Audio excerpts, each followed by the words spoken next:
guys, welcome to MedVize TV, a show where pharmacists like myself give you the information you need to better manage your health and medications. Today's topic, allergies, and I'm really excited to talk to you guys today about that because it is something near and dear to my heart because I suffer from allergies in the springtime like there's no tomorrow. So I'm really excited to give you the information you're going to need that, when you're having allergy symptoms or you need to prevent them, when you go to the pharmacy, you're going to know exactly what you need. Make sure before you do that though to read the disclaimer below in the bio.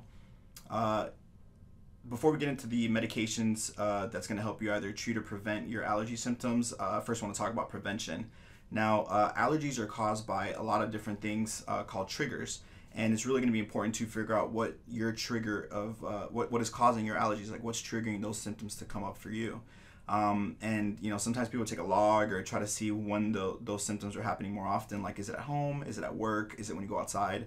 And some people will go to an allergy specialist to find out and pinpoint exactly what's causing those allergies. And when you find out what your triggers are, you just need to make sure figure out a way to decrease your exposure to those symptoms. So if you maybe need to change your air filter more often at home, or you need to vacuum more at home, or change something that's going on at your work environment, those are all different ways to try to prevent those symptoms.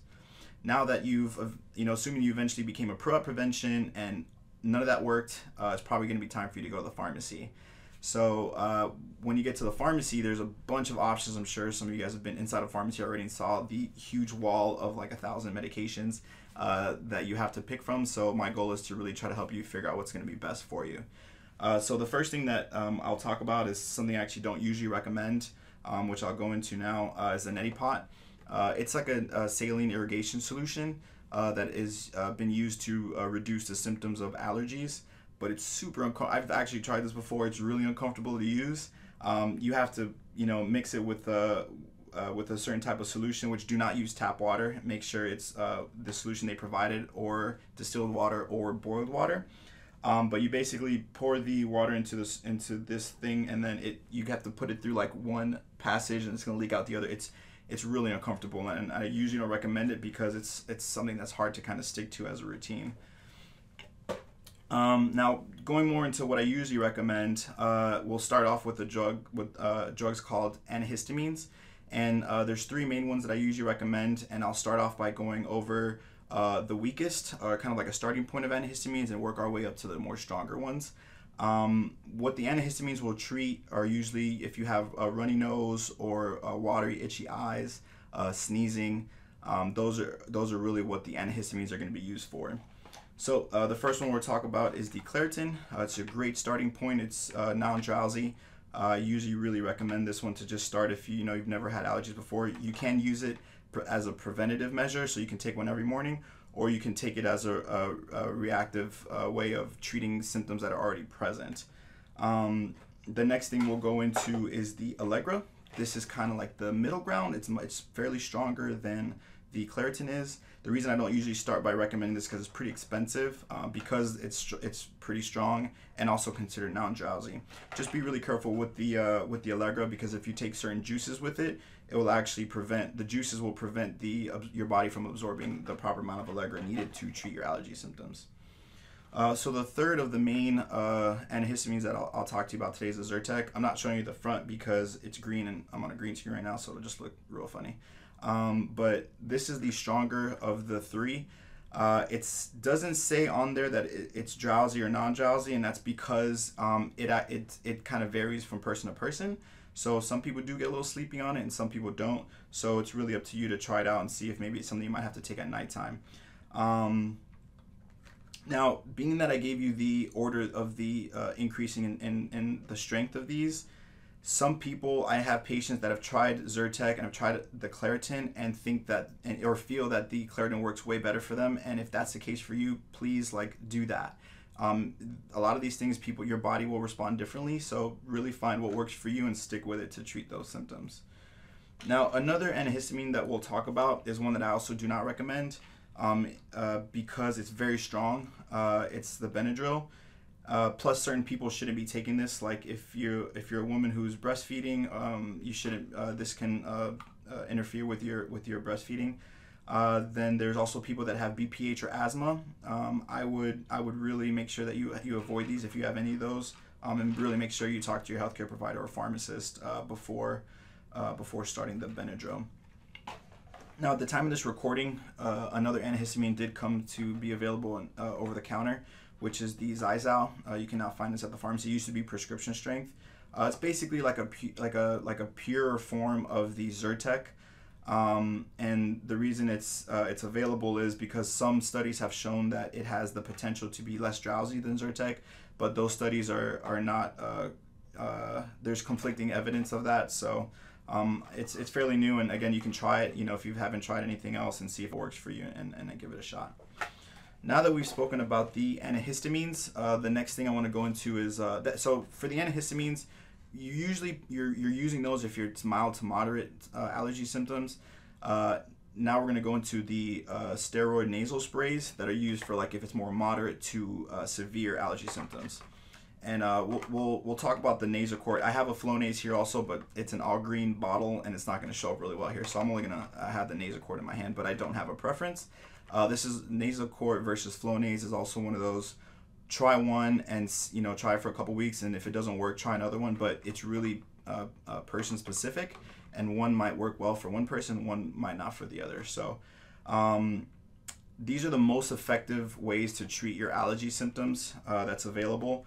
However, it does take about a week for you to get the full effect of this. I would also make sure to, if you're going to use it for a long period of time, like if you're using it for 6 months at a time, let's say, make sure every now and then take a week off because it can be pretty harsh on your nasal passages. And cause some local irritation there.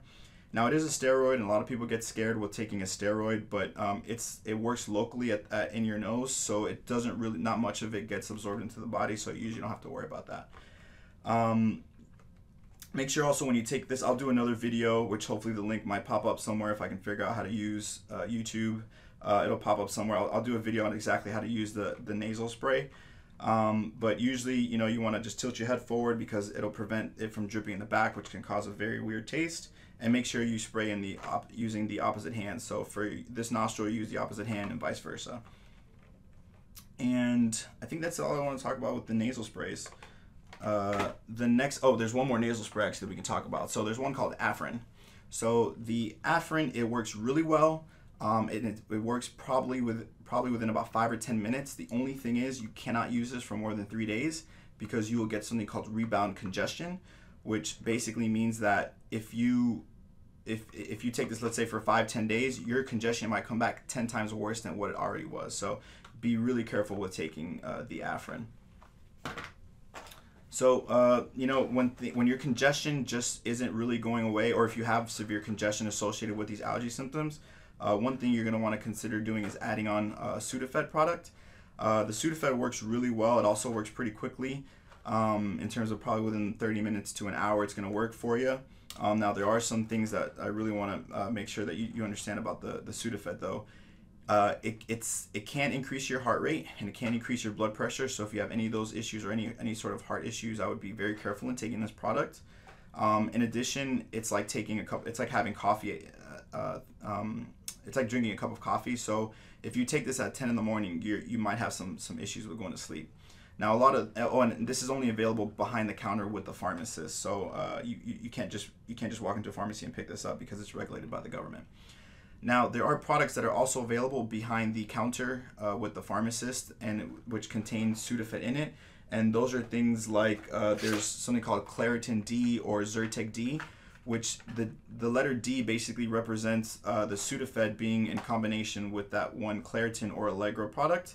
Now, I usually don't recommend it because these treat two different things. So the Sudafed only treats congestion, whereas the Claritin or the Allegro will treat other allergy symptoms like runny nose or watery itchy eyes or sneezing. So if you buy them in one pill and it's 10 o'clock at night and all you have is a runny nose, if you take Sire Tech D, your runny nose is going to go away, but like at 2 a.m. you're going to want to run a marathon. So I would really recommend just getting those two products separately. And I think that's it. I think I covered all the main allergy treatments. Now, if you have any questions or concerns about this, or you want more clarification, or you want to go more into what your personal scenario is with your allergies, feel free to email me. My link should be in the bio. And please subscribe, which the links might pop up somewhere here or down here. Again, I really need to figure out how to use YouTube. And also make sure to check out the video that I might have either posted now, somewhere around here, or earlier in the video regarding how to use your nasal spray. Thanks for watching. Take care.